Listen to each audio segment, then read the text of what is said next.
So this is Roxy. Put a photo up today with her of a muzzle. That photo was today. The owner just brought it back from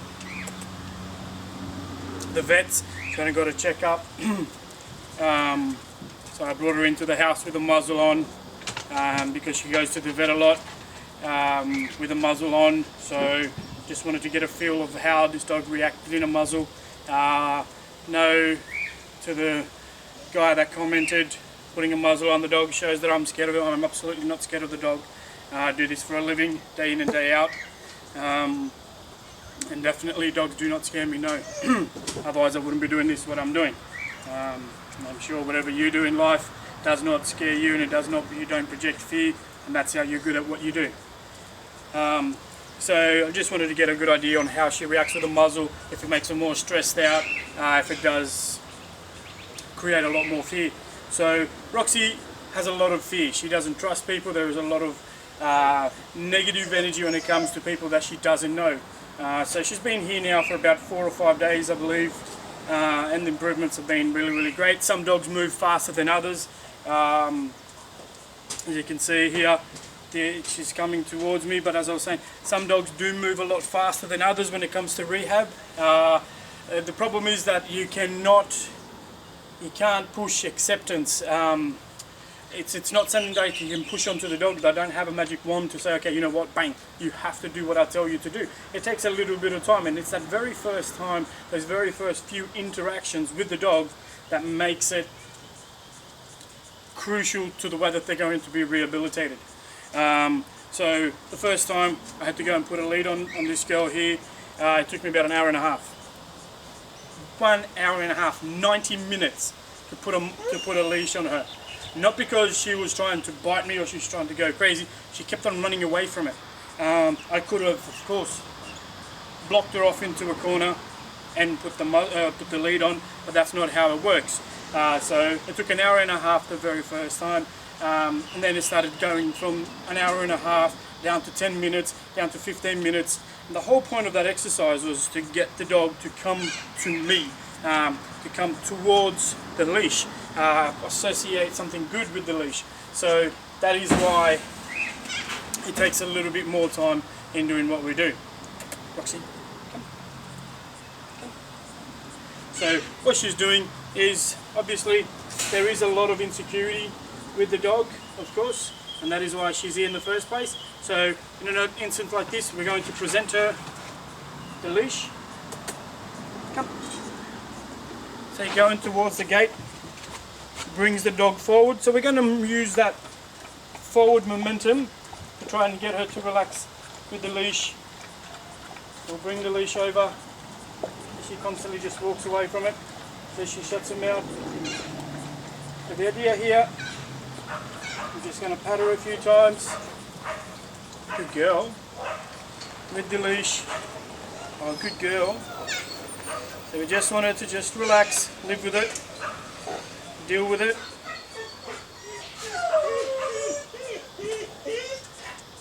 Good girl. Again, never in a hurry when I'm doing this. So I know I could have put the lead on her, but it's not it. I am looking for something completely different from the dog.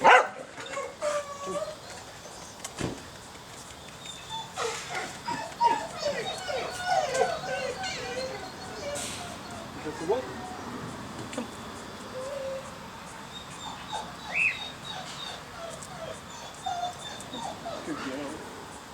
girl, good girl.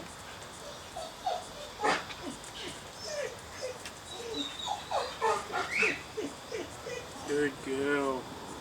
Good girl, Roxy. Good girl.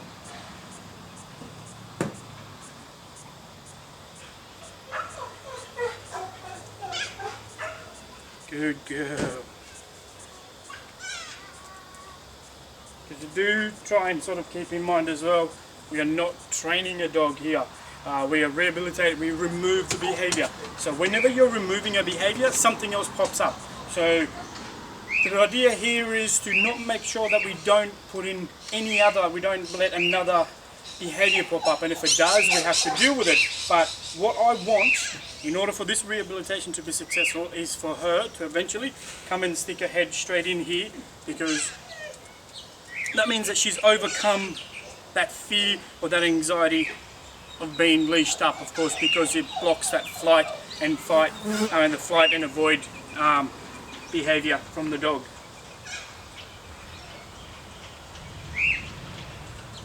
Good girl. Good girl.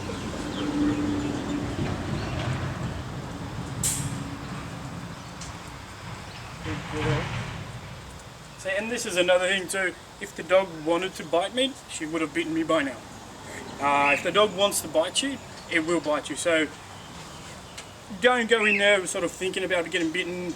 Only react to the situation if it sort of presents itself. If it does not present itself, just don't worry about it. Don't think about it. Usually when it's the very first time, a dog like this, I have earphones in, I listen to music, I get distracted by the music, and I'm not paying attention to what the dog is doing when it comes to the fact of going crazy. What is it?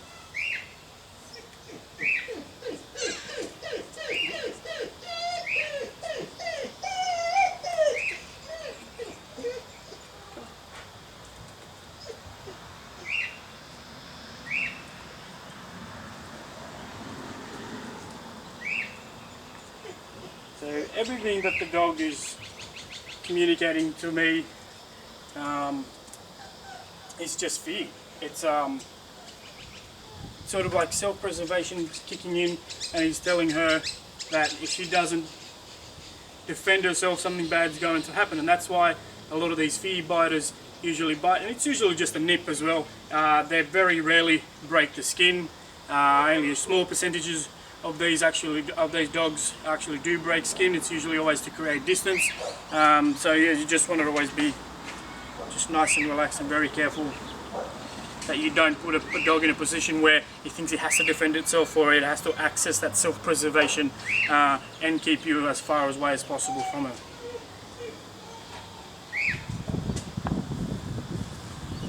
Good girl, princess. Okay, sit. Sit. Good girl. Walk. Oh, good girl. Stop. Sit. Good girl. You're a princess. So, she's earned a reward. We're off for a walk. See you on the other side.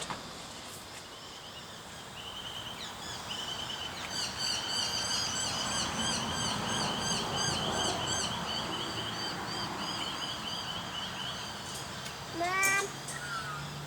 Mom.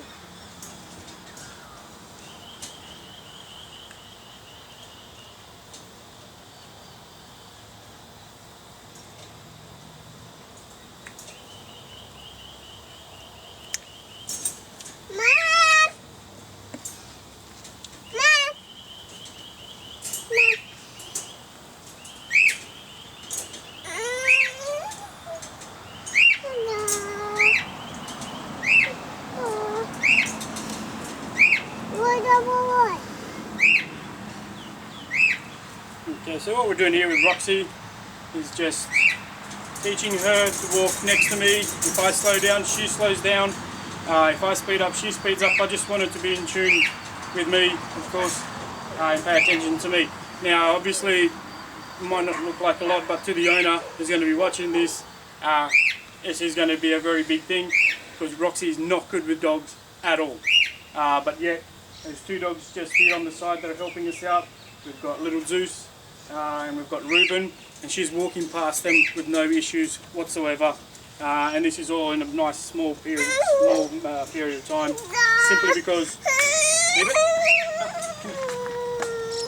simply because some dogs obviously are a lot different than others and move on a lot quicker with rehab.